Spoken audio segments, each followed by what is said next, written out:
ফেব্রুয়ারিতে নির্বাচন আপনারা আমরা দেশবাসী সবাই দেখতে চাই ইনশাআল্লাহ। শুধু আমরা না, সবাইকে নিয়ে আমরা দেখতে চাই। প্রবাসীদের সবচেয়ে বড় অধিকার ভোটের অধিকারটা ছিল না। এবার এ দাবি সবার আগে আমরাই তুলেছিলাম এবং আমরা এই দাবি ছেড়ে দেইনি। আমরা এই দাবি নিয়ে প্রধান উপদেষ্টা, নির্বাচন কমিশন সহ গুরুত্বপূর্ণ সকল জায়গায় প্রবাসীদের হয়ে কথা বলেছি। আমরা সরকার এবং নির্বাচন কমিশনকে ধন্যবাদ জানাই। এই প্রথমবারের মতো ব্যাপক ভিত্তিক বিদেশিদেরকে ভোটার তালিকায় যারা প্রবাসী আমাদের তাদেরকে সম্পৃক্ত করার তারা উদ্যোগ নিয়েছেন, কিন্তু সেখানে কিছু সমস্যা রয়ে গিয়েছে।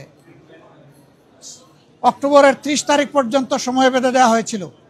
এই সময়ের ভিতরে যে সফটওয়্যার এখানে ইনস্টল করা হয়েছে এটা ফাংশন করে নাই প্রপারলি, যার কারণে আগ্রহ থাকা সত্ত্বেও, চেষ্টা থাকা সত্ত্বেও অনেকেই কিন্তু ভোটার হতে পারেননি।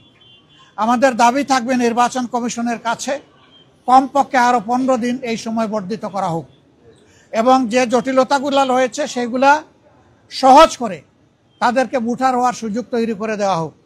আরও কিছু সমস্যা আছে, কিছু শর্ত জুড়ে দেওয়া হয়েছে। আমরা বলবো একজন নাগরিকের প্রমাণের জন্য তার আইডি কার্ড, ন্যাশনাল আইডি যথেষ্ট।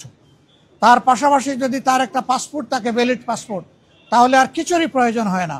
সেখানে কোথায় কারেন্টের বিলকে দিল, পানির বিলকে দিল কি দিল না, হোল্ডিং ট্যাক্স দিল না, অনেকের 10-20 বছর ধরে দেশের বাইরে আছে, তারা এগুলো ব্যবহারও করে না, বিলও দেয় না, বিল দেওয়ার প্রয়োজনও হয় না।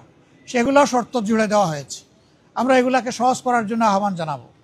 এর পাশাপাশি আরেকটা মেসেজ আমরা তাদেরকে দিয়েছি, তাদের দায়িত্ব শুধু দেশকে দেওয়া নয়, দেশের দায়িত্ব তাদেরকে সম্মান দেওয়া এবং মিলেমিশে দেশে প্রবাসে নিবাসে যারা আছেন আমরা সবাই মিলে সবগুলো হাত একত্রিত করে সবগুলা মেধাকে এক কেন্দ্রে এনে আমরা আমাদের দেশকে নিয়ে ইনশাআল্লাহ আগামীতে সামনে আগাতে চাই। এই জন্য আমরা বলেছি জাতীয় সংসদ সহ সরকার পরিচালনা এবং দেশ গঠনের সর্বক্ষেত্রে প্রপোর্শনেট হারেই প্রবাসীরা ইনশাআল্লাহ তারা সেখানে অংশগ্রহণ করবেন, তাদের সেই জায়গাটা নিশ্চিত করা হবে ইনশাআল্লাহ। এটা হয়তো সময় লাগবে, এটা আজকেই বললে আজকেই হবে না, কিন্তু এটি আমাদের স্বপ্ন বুনলে একদিন আল্লাহ তাআলা বাস্তবায়ন করবেন ইনশাআল্লাহ। আমরা সেই স্বপ্নের দিকে আগাবো আল্লাহ চাই।